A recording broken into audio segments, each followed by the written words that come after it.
Hey everybody, this is going to be a more technical video. This is going to be on how to use Fibonacci's. Now, I have them set here. I have my own specific settings, and I'll explain that hopefully all in this video. Let's go to a new chart because I want to keep all what I have, but I'm going to go to Sol USD. So, when you're using Fibonacci's, make sure to have these two levels pointed out. Everyone says the 618 level is important, so I have that there.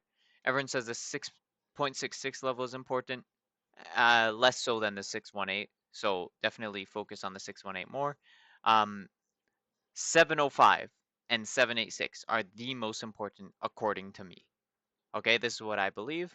I believe these are the most useful. And of course, I'll be showing you how to use them.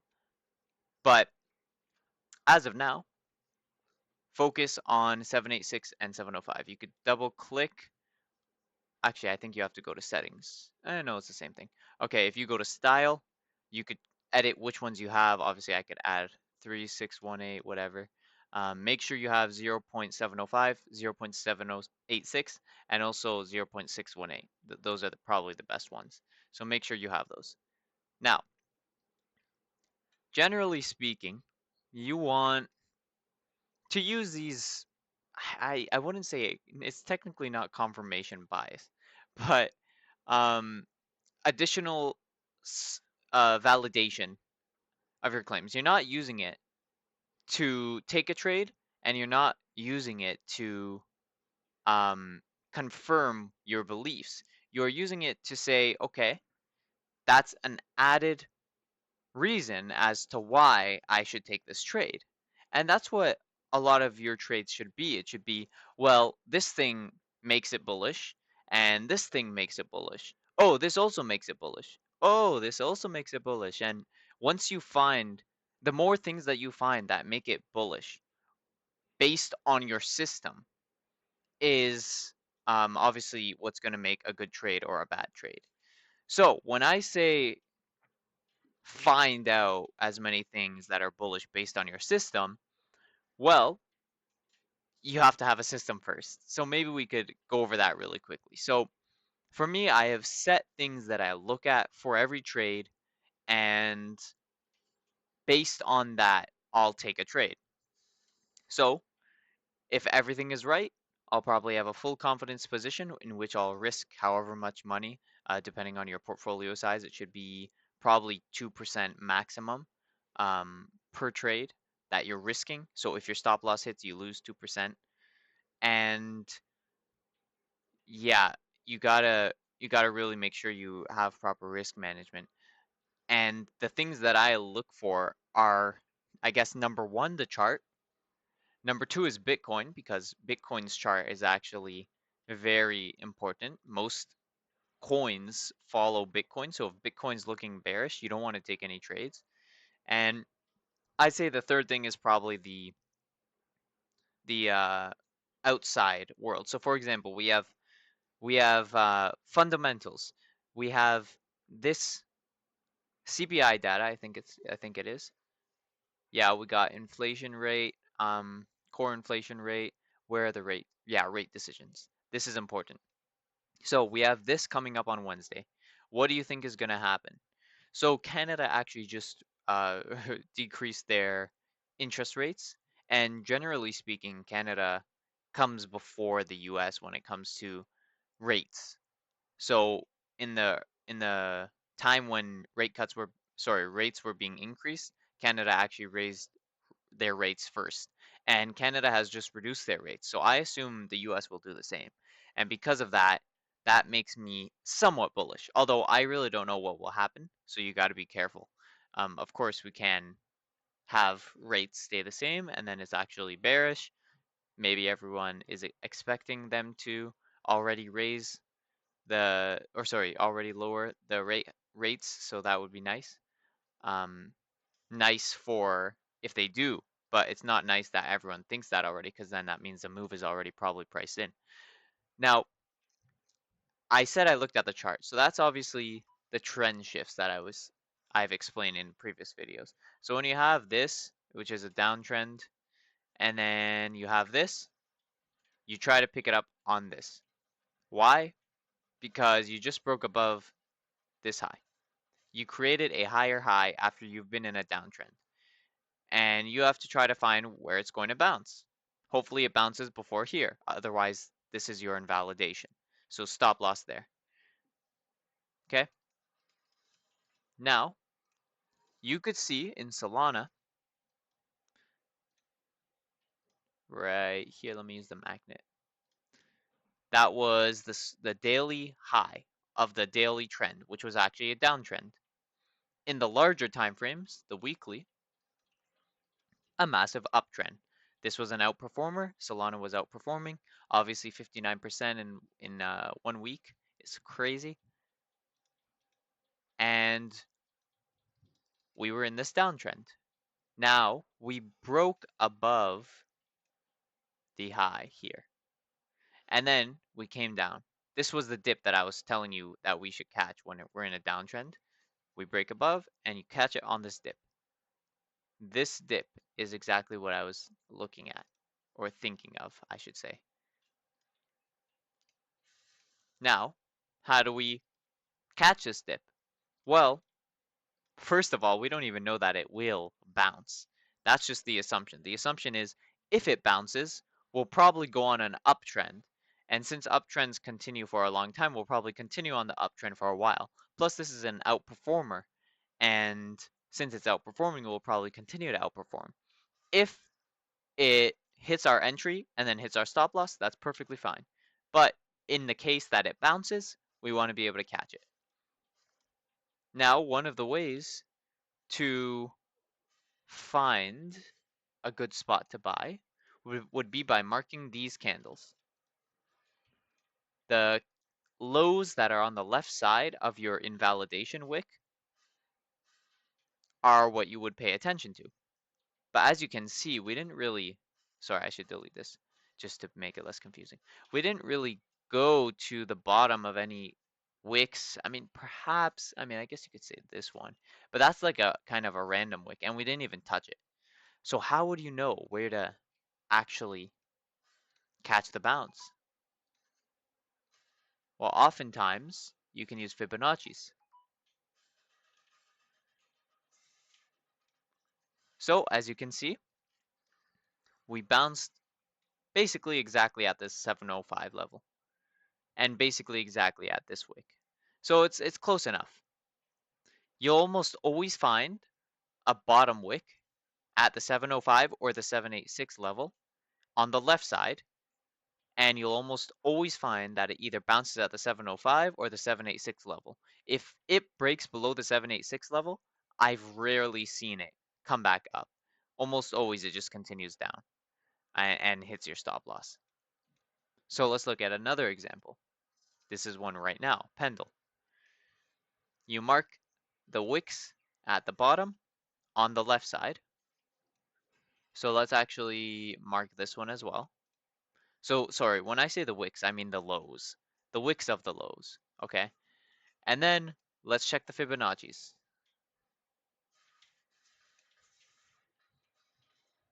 Very interesting. As you can see, we have this wick, this low at the 786 level, and this one at the 705 level. And we actually had a good bounce at the 705 level, and now we're coming back down. And we also had a wick here at the 786 level. So my stop loss is a 4-hour close below this yellow line, or actually it might be a daily close.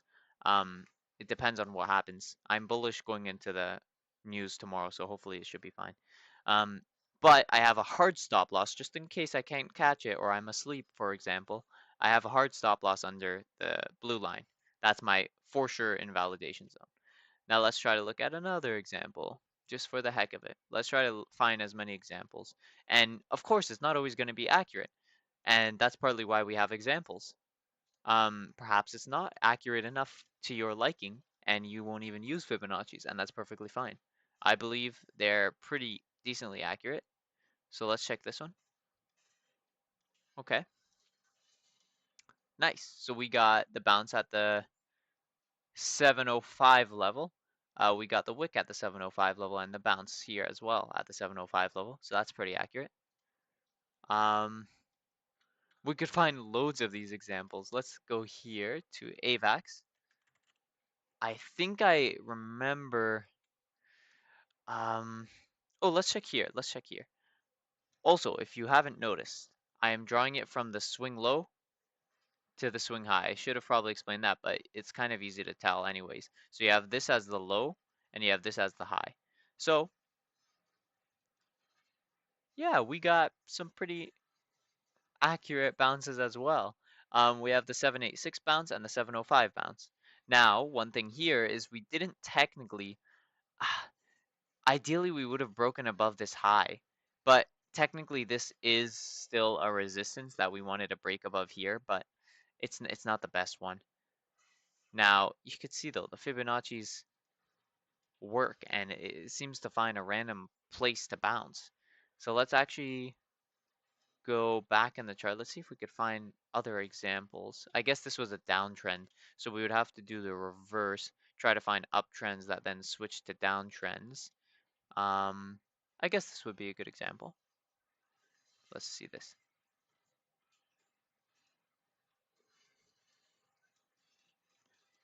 Okay. Yeah, basically the 705 level. Ooh, wait, no, that's the 786 level. Yeah, the 786 level was the top here. It's a bit confusing because it's in reverse, so I probably shouldn't go over that, but it's basically accurate. That's all I'm really trying to get across. And there are so many examples, but there are of course some examples in which it does not work. Let's check near, for example. Now I wish I noticed near. Actually, no, technically we didn't break above the high here, so it's fine. But Fibonacci, swing low to swing high.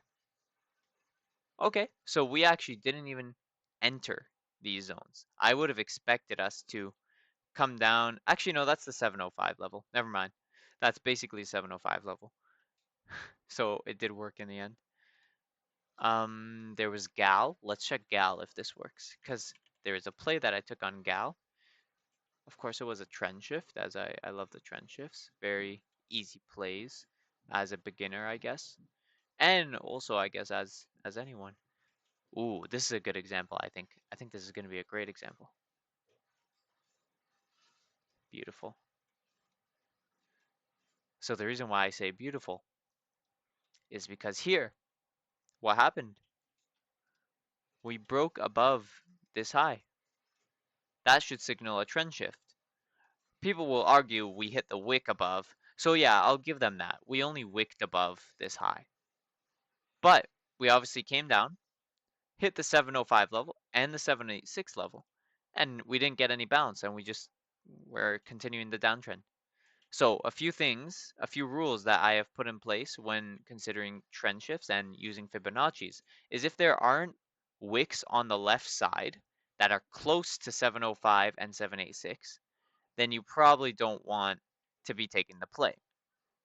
So you could see this wick was pretty close to the 705. You could consider that, but none near the 786. I believe all the other examples I gave, it was pretty good, pretty close to the 786 or other levels. What's another good outperformer that we could check this on? Ooh, Ondo. Okay, Ondo. Let's check it. Now this chart is a bit awkward. It's a bit weird. You can see here, we had this deviation down and the deviation up. Actually, that looks a lot like Bitcoin right here with the ETF approval, although that was actually deviation up and down, so it's a bit different. But let's check the fibs. First problem, there aren't many wicks to the left. Not many supports. Arguably, this wick right here was a support at the 786, but not ideal. But we still got bounces at the 705 level. Very nice there. Now, 1 second. Let's go to, where was it? Oh man, I missed the setup, didn't I? Wait, no, this was when I bought, I think. This is an interesting one. We got the break above, and then we came down, and we touched the 886 level actually. A bit lower than I would have liked, definitely. But we obviously didn't close the candle below the 786 level, so I probably would have still been in it. And also, that's a 4-hour chart. Why am I looking at 4-hour chart? We should look at the daily. Actually, I was looking at 4-hour because I wanted to check the other play that I wanted to take, which was this one here. So this is a good example of when not to use Fibonacci's. So I actually tried using them. This is all back testing, by the way. A lot of this is testing strategies, making sure they work. So this is why I'm drawing them even on random opportunities. 1 second, let's get this a bit more accurate, as DJ Khaled said. So right here, we actually had a break above this high. So we are expecting a bounce at the 705 level. But all of these wicks are way too low. There's basically no support at the 705 level. So let's go on lower time frames. Let's see if there was a small bounce. Yeah, there kind of was a small bounce at the 705 level. And basically, since there were no wicks there, we don't want to take that trade. Ended up hitting the stop loss. Now let's check here. We came down, hit the 705 level, but yeah, arguably we broke above the swing high here. Not swing high, the 4-hour trend, but not the best setup. Okay, interesting. Let's check. I'm watching STX right now, but another thing. This is an interesting theory that I have. Let's say, wait, can we do replays? Oh, we can. Nice. Okay, wait. So first of all, let's cancel this. Let's cancel the replay. Second of all, let's mark the low. Okay. Now let's go into replay to here. Oh, wait, we can't. Okay, well, let's pretend we're in a replay, right? You have this. We are expecting. Okay, this is gonna work. This is beautiful. So we have this downtrend. Now, assuming the downtrend will continue, where are we gonna bounce from? Why would we bounce from here? Well, let's assume that this low right here is the 705 or the 786 level.